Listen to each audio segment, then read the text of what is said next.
Calaroga Shark Media.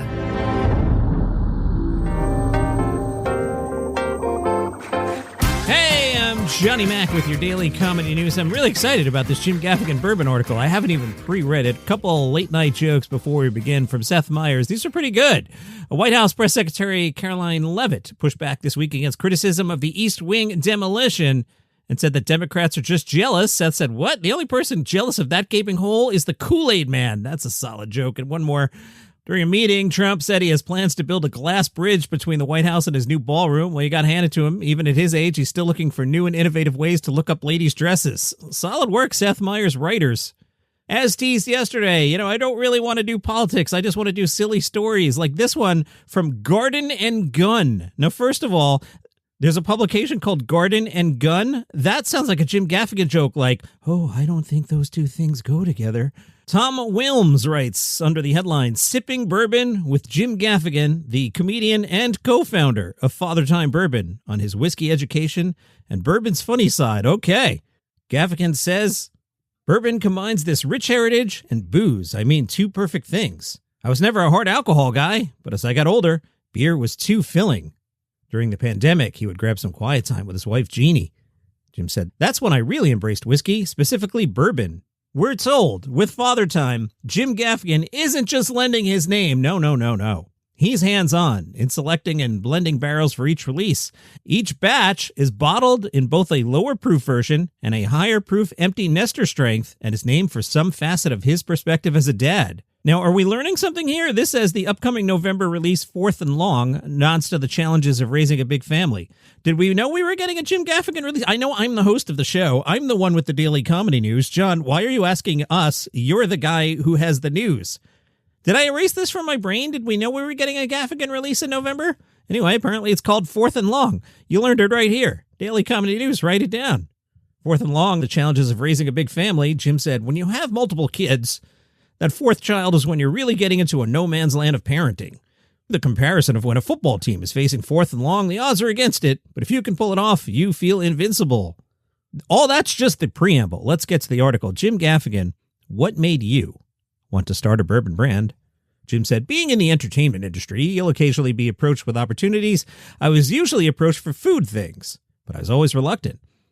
Then I was approached to do a bourbon, but my experience with celebrity spirits is that the quality isn't always there. All right, let's take a time out there because that's a good time to visit the Facebook group, which is Daily Comedy News Podcast Group, where the gang started reminding Johnny Mac of some other celebrity spirits. Dylan said Adam Corolla has Mangria. Bert Kreischer and Tom Segura, now he's just back from the Riyadh Comedy Festival, that Tom Segura guy. They have Por Osos Vodka. Dylan says he's actually seen that in stores. Rob points out Dan Aykroyd has some sort of liquor brand. Yeah, he's got a Vodka, if I remember correctly. I worked with Dan one time in Chicago. Did I tell you this story? It's Saturday. Let's go all over the place. So we were doing at Sirius, it's called a town hall. So you get famous celebrities there. So we had Aykroyd and Jim Belushi. I flew out to Chicago. They're there. Everybody recorded this whole thing. And something went sideways and somebody forgot, not me, somebody forgot to get the talent to sign the talent release, and they never signed the talent release. So this whole thing got recorded, and I don't think it ever aired. I also felt bad one day. I was calling Jim Belushi's cell phone, and it was on the West Coast, so I called Mr. Belushi rather early. He played it off and was really cool about it, but this jerk woke up Jim Belushi and still feels bad about it. Jim, if you're listening, I'm sorry, and thank you for being cool about it. Anyway, Aykroyd and Belushi were really cool that day, and Dan Aykroyd did have some sort of like skeleton liquor brand. John, do you have the internet? Why don't you look it up? Crystal Head Vodka, that's what it is. Rob also points out Guy Fieri and Sammy Hagar have tequila. Did you see fake Sammy Hagar got arrested the other day? Google that. Long story short, some guy got arrested. He was claiming to be Sammy Hagar. How did he prove he's Sammy Hagar? He sang I Can't Drive 55. Now, he looks like if Sammy Hagar had 200 donuts for lunch. I digress. Yvonne pointed out Cheech Marin has Tres Papalote Mezcal. And I shared, as I, on Friday, went on my coffee run, I always listen back to the show to see if I made any mistakes, and I was served an ad for David Ortiz rum. You know, David Ortiz, Big Papi, the baseball player? Anyway, we are far afield. Where were we? We were in the middle of this Jim Gaffigan article. He was explaining what made him want to start a bourbon brand. Now, of course, the answer is money, but let's pretend that that's not the answer. Jim said, I was approached to do a bourbon, but my experience with celebrity spirits is that the quality isn't always there. You think? That prompted me to reach out to a college friend from who's here in Louisville, and he was like, it's a gamble. You might end up with some unsold bourbon. And I said, well, at least it would be bourbon I'd enjoy. Jim said, I'm the youngest of 4 brothers, and the brothers would all come down to Kentucky and would sample. When you're sampling bourbon, it's a labor of love. Oh, yes, it sure is a labor of love. That's not to say there aren't moments when you're like, I don't know how I can discern between the 10 of these. Yeah, that must be really hard. And I'm not as experienced at spitting out as I should be. Ooh, that's gross. But it was through that the seeds of my fascination grew. The great irony of my bourbon journey is in that some ways it's almost the opposite of college. Yeah, that is ironic. You go to college to learn, but you end up drinking more. And in bourbon, you think you're just going to drink, but you end up learning. Jesus, Jim, listen to yourself. Oh my God. Stop, dude. You sound insane. Tom Wilms in Garden and Gun, the oddly named publication, asked Jim Gaffigan, what's the most bourbon geek thing you've caught yourself saying? Jim said, I've had to stop myself from saying juice. I have a joke where I address that. People are so helpful in the bourbon industry, and they've been patient with me because I'm like a puppy who's excited. I'm glad there's no footage of me going, hey, so what's a bunghole? Oh, that sounds pretty dirty. Boy, check the clock. How much? Oh, there's a lot of this left. I have other things I need to do. Should we go back to this tomorrow? Yes, let's go back to this tomorrow, because we do have other stuff to talk about. For example, Nate Bargatze will be the celebrity guest picker on ESPN's College GameDay today. College GameDay, which starts at 7 a.m. Eastern. I hope you got up early and listened to the podcast. They'll be at Vanderbilt's Wyatt Lawn.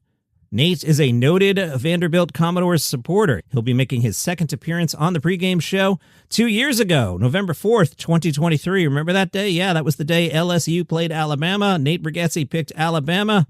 Crimson Tide, 42, LSU 28. Meanwhile, Sports Illustrated wrote about Super Vanderbilt football fan Theo Vaughn. SI writes, he walked through the grass, across the concrete, with his nearly patented Detroit Tigers hat, glasses, a teal shirt, and an Alabama belt hanging on his shoulder. That stunt was one that some within Vanderbilt's fan base will forever hold against Theo Vaughn if he tries to validate his Vanderbilt football fandom. But Theo did not want to be disrespectful as he walked onto the stage in front of Alabama's Lloyd Hall. Alabama's fan base had already brought the College GameDay crew under fire for choosing Theo Vaughn to be a guest picker. Theo said, I feel blessed to be here, but Vanderbilt is my ride home. They're my ride home. I'm not joking. He said, I picked Vandy, but it's also like everybody can't pick Alabama. That's no fun. Some people didn't like it, but whatever, man. Everyone can't pick the same team. That's ridiculous. SI tells us Theo Vaughn has been at all but one of Vanderbilt's games this season. He missed the win over Utah State. He was in New York for a stand-up show. Theo said, I feel like I just showed up when they were winning, bro. It's pretty fascinating to me. I'm an underdog, man. I've been an underdog my whole life, and the only thing I know is love. That's what this program has been. It's a gift for me to be around young guys that have a lot of energy and stuff. Number 10, Vanderbilt takes on number 15, Missouri, today at 3:30. If you're in Lexington, Kentucky today, Brad Williams is bringing the Growth Spurt Tour there. And they'll be filming back-to-back shows at 6 and 9. Brad Williams will record a comedy special at the Lexington Opera House. He was asked why Lexington. He said Dusty Slay sent Brad Williams pictures from a show Dusty did at the historic 964-seat Lexington Opera House when he performed in 2024. That convinced Williams. Plus, he says, it happens to be on Short Street, and I thought that was a sign.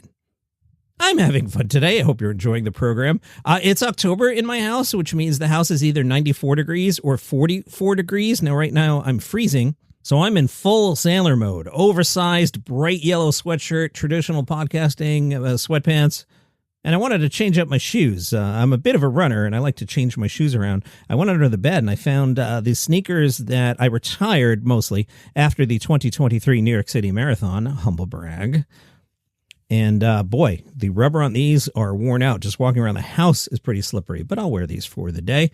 Did you ever get an ocular migraine? I came down here to record all these shows. It's more or less cleared up now, but about a half hour ago, I was like, I'm going to record an ocular migraine if you've never had one. It looks like lines and like fluorescent neon squiggly lines. So it was right in the center of my left eye, and I'm like, I can't even read the scripts. This is annoying. So I went and did some other stuff, but it seems to have cleared up now. I mentioned yesterday that we'll see little pushes behind artists, and I suspected that New York Times article about Stavros Halkias. I'm like, they're pushing Stavros. Well, he's also on the Good One podcast this week. Haven't listened to it yet, and Vulture hasn't posted a recap yet, but that's something to look out for. So it seems like we're pushing Stavros a little bit. Jono Zalay is releasing his third album, Beat Life to Death. That'll be out November 17th on Blonde Medicine. We're told the stakes were extremely high for this one. Jono recorded several days before his dad had quintuple bypass surgery. Jono closed his set with 10 minutes about Dad. Sadly, his father passed away later from complications, but Jono was able to play him the recording, and they laughed together in the hospital room. Wow. Jono holds a doctorate in neuroscience, but he's now a full-time comedian. Blonde Medicine. Beat Life to Death, out November 17th. From the BBC, comedian John Bishop said seeing a film based on his life-changing first stand-up gig has been bizarre but brilliant. That's the new Bradley Cooper movie, Is This Thing On? Loosely inspired by John Bishop's gig at Manchester's Frog and Bucket Comedy Club 25 years ago. The movie version is set in New York and tells the story of Alex, played by Will Arnett. Bishop said there was an awkward moment when he and his wife Melanie met Bradley Cooper. Bradley gave Melanie a hug, and then Melanie had a minute with him, talking to him, but she was whispering in his ear. We came back to the hotel, I was saying, this has been a mad few days. And I said, what are you going to remember the most about it? And she said, whispering in Bradley Cooper's ear. Bishop says, that kind of doesn't make me feel great. And let's get out there on a good line. That is your comedy news for today. All right, tomorrow, I guess we'll talk more about Jim Gaffigan Bourbon. I got some other stuff, and we'll see you then.